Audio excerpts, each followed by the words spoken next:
नमस्कार मंडळी, श्री स्वामी समर्थ. स्वागत आहे तुमचं माझ्या यूट्यूब चॅनलवरती.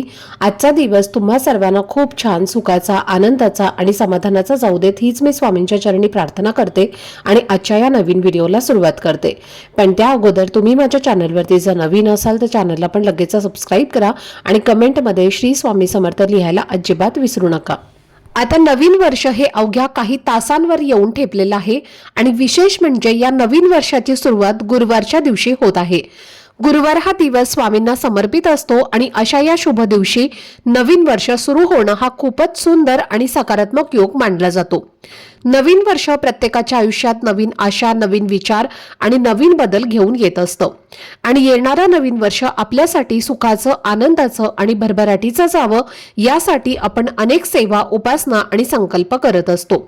या दिवशी अनेक जण आपल्या कुलदेवी आणि कुलदेवतेचं दर्शन घेतात आणि काही जण मंदिरात जातात आणि प्रत्येक जण आपल्या परंपरेनुसार आणि श्रद्धेनुसार नवीन वर्षाचा पहिला दिवस साजरा करत असतो. पण तुम्हाला माहिती आहे का की नवीन वर्षाच्या पहिल्या दिवशी आपण जे संकल्प करतो किंवा जे काही उपाय करतो त्याचप्रमाणे आपण या दिवशी जे अन्न खातो याला सुद्धा खूप मोठं धार्मिक आणि आध्यात्मिक महत्त्व असतं.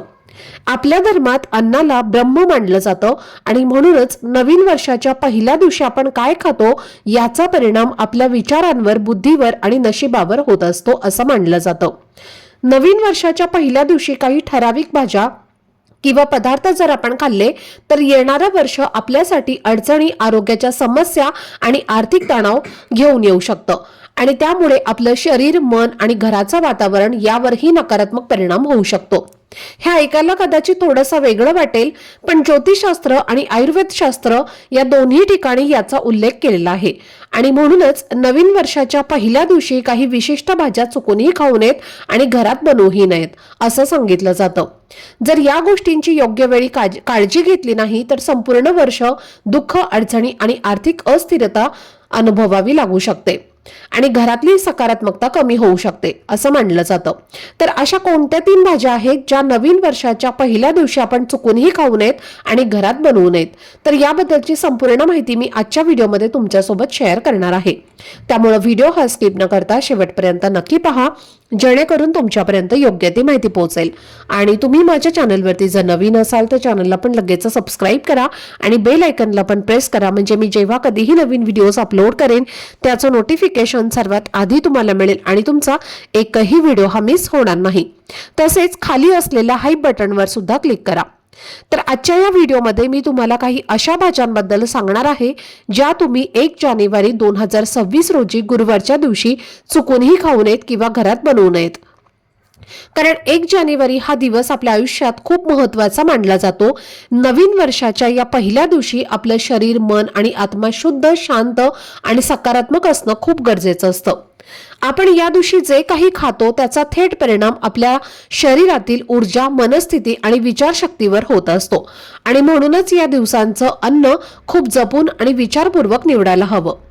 आपल्या हिंदू धर्मामध्ये आणि प्राचीन परंपरेमध्ये काही भाज्या आणि पदार्थ तामसिक स्वरूपाचे मानले जातात आणि जर नवीन वर्षाच्या पहिल्या दिवशी आपण असे तामसिक पदार्थ खाल्ले तर मनावर त्याचा परिणाम होतो. विचार करण्याची क्षमता कमी होते आणि निर्णय घेताना गोंधळ निर्माण होतो. त्यामुळे अनेक वेळेला आपण नवीन वर्षाच्या पहिल्याच दिवशी चुकीचे निर्णय घेतो आणि त्याचा वाईट परिणाम आपल्याला संपूर्ण वर्षभर भोगावा लागतो. म्हणून या दिवशी काय खायचं आणि काय टाळायचं याला फार मोठं महत्त्व दिलं जातं. नवीन वर्षाचा पहिला दिवस म्हणजे आपल्या जीवनात एक नवीन अध्याय सुरू करण्याचा सुवर्ण क्षण असतो आणि हा दिवस केवळ कॅलेंडरवर तारीख बदलण्यापुरता मर्यादित नसतो, तर तो नवीन स्वप्न, नवीन उद्दिष्ट आणि नवीन संकल्पांनी भरलेला असतो आणि म्हणूनच या दिवशी काही ठराविक पदार्थ, भाज्यांचं सेवन आपण चुकूनही करू नये, कारण याचा थेट परिणाम फक्त या दिवसांपुरता मर्यादित राहत नाही तर संपूर्ण वर्षावर त्याचा प्रभाव पडतो. तर अशा कोणत्या भाज्या आहेत ज्या नवीन वर्षाच्या पहिल्या दिवशी अजिबात खाऊ नयेत याची सविस्तर माहिती आता तुमच्यासोबत मी शेअर करणार आहे. त्यामुळे व्हिडिओ हा स्किप न करता शेवटपर्यंत पाहत रहा. आता यामध्ये पहिली गोष्ट म्हणजे या दिवशी आपल्याला चुकूनही मांसाहार हा करायचा नाही.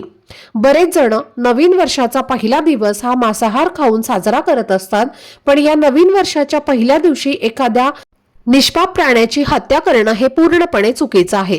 त्यामुळे आपल्याला आयुष्यभर वर्षभर वाईट संकटांचा सामना देखील करावा लागू शकतो। आपल्या हातून काहीतरी पाप घडत आहे म्हणून चुकूनही आपल्याला हा दिवस मांसाहार खाऊन साजरा करायचा नाही। तसेच योगायोगाने या दिवशी गुरुवार आहे, त्यामुळे चुकून सुद्धा या दिवशी तुम्ही मांसाहार हा करू नका। आणि घरातच नाही तर बाहेर जाऊन सुद्धा तुम्हाला मांसाहार या दिवशी अजिबात करायचा नाही। त्याऐवजी तुम्ही घरामध्ये गोडाधोडाचे पदार्थ आहेत तर ते बनवू शकता। देवांना नैवेद्य दाखवून तुम्ही ते गोड पदार्थ जे आहेत तर ते नैवेद्य म्हणून दाखवून ते तुम्ही खाऊन हा नवीन दिवसाचा पहिला दिवस साजरा करू शकता। त्यानंतर पुढची भाजी आहे तो म्हणजे कांदा आणि लसूण। कांदा लसूण म्हटलं तर बघा, याशिवाय आपलं जेवण हे होतच नाही। आपण प्रत्येक भाजीमध्ये कांदा आणि लसूण हा वापरतच असतो, त्याशिवाय आपल्या अन्नाला चव येत नाही। पण शास्त्रानुसार कांदा आणि लसणाला तामसिक पदार्थ म्हणून ओळखलं जातं। या कांदा आणि लसणाची उत्पत्ती राहू केतूच्या रक्तापासूनच झालेली आहे आणि नवीन वर्षाच्या पहिल्या दिवशी सात्विक असणं हे खूप महत्त्वाचं आहे।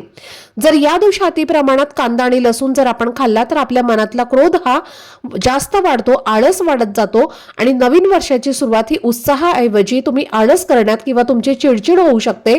त्यामुळे तुम्ही जास्त प्रमाणामध्ये क्रोध देखील करू शकता। तर नवीन वर्षाच्या आपण मित्रांना हॅपी न्यू इयर या अशा शुभेच्छा देत असतो, त्याऐवजी तुम्ही मित्रांसोबत घरामध्ये वाद देखील करू शकता।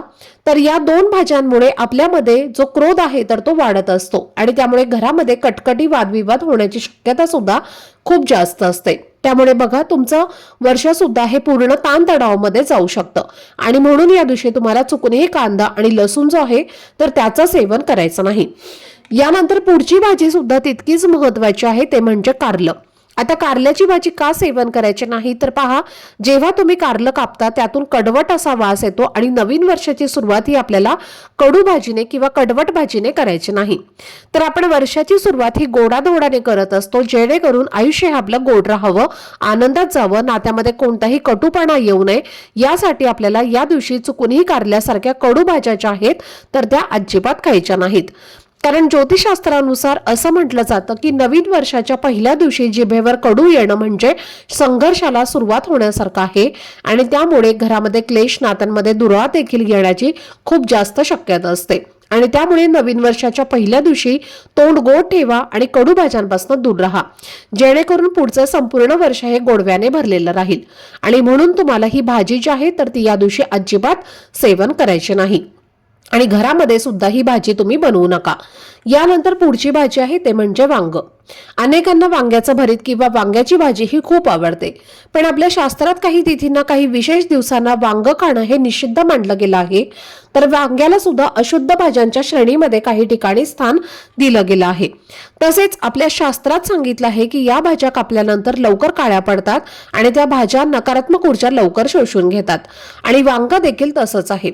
जेव्हा आपण वांग्याला कापतो तेव्हा ते काही सेकंदातच पूर्ण काळं पडतं आणि म्हणून या दिवशी चुकूनही तुम्ही वांग्याची भाजी किंवा वांग्याचं सेवन जे आहे तर ते करू नका। त्याचप्रमाणे या नवीन वर्षाच्या पहिल्या दिवशी आपल्याला अति जास्त प्रमाणामध्ये मुळा किंवा अशा भाज्या ज्या आपल्या पोटामध्ये गॅस वाढवतात तर त्या आवर्जून टाळायच्या आहेत। कारण शरीरात वायुदोष वाढला की माणसाला अस्वस्थ वाटतं आणि त्यामुळे माणूस हा चिडचिडेपणा करायला देखील सुरुवात करतो। म्हणून या दिवशी तुम्ही मुळा किंवा गॅस तयार करणाऱ्या भाज्या ज्या आहेत तर त्या पूर्णपणे टाळायच्या आहेत। तर या काही भाज्या आहेत ज्या आपल्याला नवीन वर्षाच्या पहिल्या दिवशी आवर्जून टाळायच्या आहेत।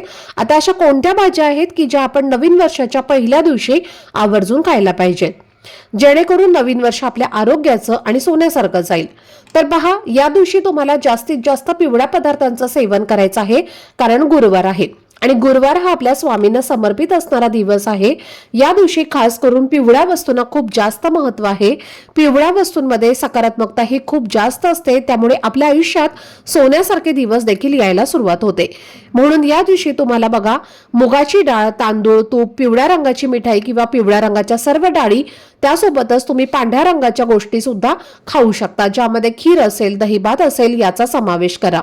कारण पहा, पांढरा रंग जो आहे तर तो शांतता आणि चंद्राचं प्रतीक आहे, ज्यामुळे तुमचं मन वर्षभर शांत राहील आणि तुमची विचार करण्याची क्षमता जी आहे तर ती खूप जास्त तीव्र होईल। सोबतच या दिवशी तुम्ही केळीचं देखील सेवन आवर्जून करायचं आहे, कारण या दिवशी केळी हे फळ खाणं हे अतिशय शुभ मानलं गेलं आहे. आता त्याचबरोबर या दिवशी काय करावे आणि काय करू नये, कारण फक्त भाज्या किंवा वस्तू बघण्यानंच नशीब ठरतं असं नाही, तर आपलं आचरणावरती सुद्धा ते ठरत असतं. आणि म्हणून तुम्ही या दिवशी काही नियमांचं पालन देखील करायचं आहे. तर सगळ्यात महत्त्वाची गोष्ट म्हणजे नवीन वर्षाच्या पहिल्या दिवशी तुम्ही सकाळी लवकर उठायचं आहे आणि उगाच जास्त वेळ झोपून राहायचं नाही, कारण दिवसाची सुरुवात जशी होते तसाच त्याचा प्रभाव संपूर्ण दिवसावर आणि पुढे संपूर्ण वर्षावर होत असतो. उठल्यानंतर सर्वप्रथम तुम्हाला तुमच्या कुलदेवतेचं किंवा कुलदेवीचं मनापासून स्मरण करायचं आहे. देवघरातल्या देवांची विधिवत पूजा करायची आहे आणि शक्य असेल तर स्वामींच्या मठात किंवा केंद्रात जाऊन दर्शन घेऊन या, कारण अशा ठिकाणी गेल्याने मनाला खूप शांतता आणि सकारात्मक ऊर्जा मिळते.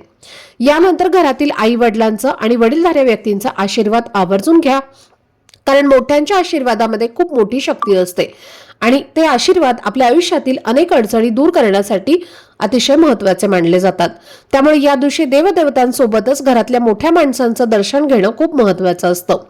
या दिवशी दिवसाची सुरुवात गोड पदार्थ खाऊनच करायची आहे, मग तो मुळा असो, साखर असो किंवा दही साखर असो, काहीही चालेल. पण गोड खाल्ल्याने वर्षभर आयुष्यात गोडवा, आनंद आणि समाधान टिकून राहतं असं म्हटलं जातं. तसेच नवीन वर्षाच्या पहिल्या दिवशी गरजू व्यक्तींना थोडंसं का होईना दान नक्की करा, मग ती एखादी गरजू व्यक्ती असो, पक्षी असोत किंवा प्राणी असोत, कारण या दिवशी केलेल्या सेवेला खूप मोठं पुण्य लाभतं. जर तुमच्या घरी गाय असेल तर गोमातेला घास द्या, पक्ष्यांसाठी दाणे टाका आणि विशेषतः या दिवशी चिमण्यांना पिवळे तांदूळ खाऊ घालणं हे अतिशय शुभ मानलं जातं, ज्यामुळे ग्रहांचे दोष दूर होतात आणि घरात अखंड लक्ष्मीचा वास राहतो असं सांगितलं जातं. त्याचबरोबर या दिवशी आपल्या घराची शक्य तितकी स्वच्छता करा, घर नीटनेटके ठेवा आणि सकारात्मक वातावरण घरामध्ये निर्माण करा, कारण जिथे स्वच्छता असते तिथे लक्ष्मी नांदते असं आपल्या परंपरेमध्ये सांगितलं गेलं आहे. आणि म्हणूनच वर्षभर घरात सुख, समृद्धी आणि समाधान नांदावं यासाठी नवीन वर्षाच्या पहिल्या दिवसापासून स्वच्छतेकडे विशेष लक्ष द्यायचं आहे. या नवीन वर्षाच्या पहिल्या दिवशी चुकूनही कोणाशीही वादविवाद किंवा भांडण करू नका, कारण या दिवशी निर्माण झालेली नकारात्मकता वर्षभर आपल्या मागे लागते आणि सतत कटकटी, ताणतणाव आणि अडचणी निर्माण करत राहते. म्हणून शक्य तितकं शांत, संयमी आणि सकारात्मक राहण्याचा प्रयत्न करा. त्याचप्रमाणे या दिवशी नख कापू नका, केस कापू नका, कारण आपल्या शास्त्रामध्ये नवीन वर्षाच्या पहिल्या दिवशी केस किंवा नख कापणं हे अशुभ मानलं गेलं आहे. त्यामुळे वर्षाची सुरुवात चुकीच्या ऊर्जेने होते असं सांगितलं जातं. तसेच नवीन वर्षाच्या पहिल्या दिवशी चुकूनही कोणालाही पैसे उधार देऊ नका आणि कोणाकडूनही पैसे उधार घेऊ नका, कारण या दिवशी पैशांची देवाणघेवाण केल्यास वर्षभर आर्थिक अडचणी, कर्ज किंवा पैशांची सतत चिंता मागे लागू शकते. आणि जर आपण इतरांना पैसे दिले तर घरातनं लक्ष्मी बाहेर जाण्याची शक्यता वाढते असं मानलं जातं. म्हणून या दिवशी पैसे देणं किंवा घेणं शक्य तितकं टाळणंच योग्य ठरतं. त्याचबरोबर या दिवशी कोणाचाही अपमान करू नका, कोणाचा अनादर करू नका आणि कोणाचं मन दुखावणारं बोलणं टाळा, कारण नवीन वर्षाची सुरुवात जर आदर, प्रेम आणि सद्भावनेने झाली तर संपूर्ण वर्ष त्याच ऊर्जेमध्ये जातं. तसेच या दिवशी घरात जुनी, तुटलेली भांडी, केर कचरा, अस्वच्छता ठेवू नका आणि सतत रडणं, दुःख व्यक्त करणं किंवा जुन्या वाईट गोष्टींची आठवण काढणं टाळा, कारण असं केल्याने त्या नकारात्मक गोष्टी पुन्हा पुन्हा आयुष्यामध्ये परत येतात असं मानलं जातं. म्हणून नवीन वर्षाच्या पहिल्या दिवशी शक्य तितकं चांगलंच करण्याचा प्रयत्न करा, सकारात्मक विचार ठेवा आणि आनंदी राहा. त्याचबरोबर या दिवशी एक अतिशय महत्त्वाची गोष्ट लक्षात ठेवा, ती म्हणजे चुकूनही खोटं बोलू नका, कारण सत्याने केलेली सुरुवात माणसाला हळूहळू यशाच्या शिखराकडे घेऊन जाते. तसेच या दिवशी दिवसा झोपू नका, कारण त्यामुळे आळस वाढतो, शरीर आणि मन थकलेलं राहतं आणि नशिबावरती सुद्धा त्याचा परिणाम होतो असं मानलं जातं. तर हे काही छोटे पण महत्त्वाचे नियम जर तुम्ही पाळले तर तुमच्या आयुष्यात सकारात्मक बदल आणि सुंदर चमत्कार घडताना तुम्हाला नक्कीच दिसून येईल. तर ही अतिशय महत्त्वाची माहिती तुमच्यापर्यंत मला पोहोचवणं आवश्यक वाटलं, म्हणून मी तुमच्यासोबत आजच्या या व्हिडिओमध्ये शेअर केलेली आहे. आजचा हा व्हिडिओ जर तुम्हाला आवडला असेल, माहितीपूर्ण वाटला असेल तर व्हिडिओला लाईक, शेअर आणि चॅनलला सबस्क्राईब नक्की करा. भेटूयात पुढच्या व्हिडिओमध्ये. तोपर्यंत सर्वांना श्री स्वामी समर्थ.